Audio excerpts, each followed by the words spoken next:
ప్రారంభించాడు.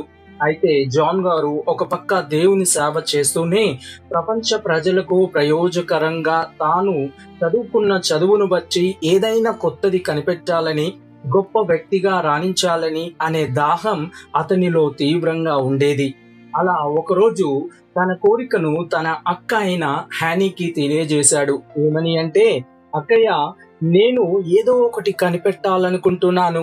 అది ప్రపంచ ప్రజలందరికీ ఉపయోగపడాలని నాకొక మంచి ఆలోచన ఇవ్వమని తన అక్కయ్యను అడిగాడు జాన్ గారు.